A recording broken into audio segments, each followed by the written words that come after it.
Hello guys, welcome to my YouTube channel. আজ বানালাম চিল্লি পনির। তোমরা কে কে চিল্লি পনির খেতে ভালোবাসো জানিও কিন্তু কমেন্টে। আমি 250 গ্রাম পনিরকে কেটে নিয়েছি। এতে নুন, লঙ্কা, কাশ্মীরি রেড চিলি পাউডার, গোলমরিচ, কর্নফ্লাওয়ার, অল্প আদা রসুন বাটা পনিরের সাথে ভালো করে মেখে 10 মিনিট ঢেকে রাখবো।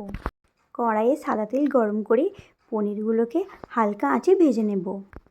ভেজে রাখা তেলেতেই আদা রসুন কুচি একটু ভেজে নিয়ে পেঁয়াজ কুচি হালকা ভাজা হলে এখানে ক্যাপসিকামগুলো দিয়ে দিলাম। কিছুক্ষণ নাড়াচাড়া করার পর টমেটো কুচি দিলাম। অল্প নুন লাগবে, কারণ এতে chilli sauce, tomato sauce, soya sauce একটা বাটিতে মিক্সড করে কড়াইতে ঢেলে দিলাম। এবার এটা একটু নাড়াচাড়া করতে হবে। পরিমাণ মতো চিনি দিয়ে পনিরগুলো দিয়ে দিলাম। আর একটা বাটিতে কিছুটা কর্নফ্লাওয়ার গুলে রাখলাম। দেখো, পনির থেকে একদম তেল ছেড়ে দিয়েছে।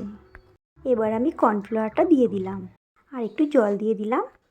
একটু ফুটে গেলে 2টো কাঁচা লঙ্কা চেরা আর 2 চামচ বাটার দিয়ে দিলাম।